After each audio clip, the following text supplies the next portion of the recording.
लाडकी बहीण योजनेचे पैसे तुमच्या पण बँक अकाउंटमध्ये आले नसतील किंवा फक्त 1500 रुपये तुमच्या बँक अकाउंटमध्ये आले असतील तर हा व्हिडिओ तुमच्यासाठी, कारण या व्हिडिओमध्ये तुमच्या सर्व प्रश्नांची उत्तरे तुम्हाला मिळणार आहे। तर लाडकी बहीण योजना जेव्हा सुरू झाली तेव्हा काही महिन्यांपर्यंत लाडक्या बहिणींच्या अकाउंटमध्ये वेळोवेळी बरोबर पैसे येत गेले, परंतु सरकारने त्यानंतर लाडक्या बहिणींना ई-केवायसी करण्यास सांगितले। आता ई-केवायसी केल्यावर अनेक महिलांचे पैसे बंद झाले आणि मग अशाच अनेक महिला या योजनेतून वगळण्यात आल्या। त्यानंतर आता नुकतेच मार्च आणि एप्रिल महिन्याचे पैसे लाडक्या बहिणींच्या खात्यात आलेच नव्हते, त्यामुळे मार्च महिन्याचे 1500 रुपये लाडक्या बहिणींच्या खात्यात नुकतेच आले आणि त्यानंतर काही लाडक्या बहिणींच्या अकाउंटमध्ये मार्च आणि एप्रिल महिन्याचे 1500 आणि 1500 म्हणजे एकूण 3000 रुपये आले, परंतु याच वेळी काही महिलांच्या खात्यामध्ये पैसेच आले नाही। त्यामुळे ज्या महिलांच्या खात्यात फक्त 1500 रुपये आले आणि ज्या महिलांच्या खात्यात पैसेच आले नाही त्या महिला सोशल मीडियावर प्रश्न विचारत आहे की आमचे पैसे का आले नाही।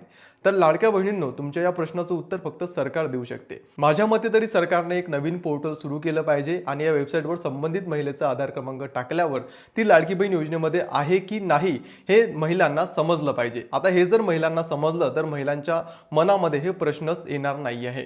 त्यामुळे सरकारने जर असं एक पोर्टल तयार केलं तर लाडक्या बहिणींच्या मनातील सर्व प्रश्नांचं उत्तर त्यांना मिळून जाणार आहे। आता दुसरीकडे सरकारने असं कोणतंही पोर्टल अजूनही बनवलं नाही आहे, त्यामुळे सोशल मीडियावर अनेक फेक व्हिडिओ व्हायरल होत आहे आणि हेच फेक व्हिडिओ बघून अनेक लाडक्या बहिणी संभ्रमात पडल्या आहे। आता ज्या महिलांच्या खात्यात फक्त 1500 रुपये आले आणि ज्या महिलांच्या खात्यात एकही रुपया आला नाही त्याच महिला फक्त टेन्शन मध्ये आहे। आता या महिलांचं टेन्शन फक्त सरकारच दूर करू शकते आणि हेच टेन्शन दूर करण्यासाठी सरकारने जर एक चांगली वेबसाईट सुरू केली तर त्या लाडक्या बहिणींचं टेन्शन हे निघून जाणार आहे।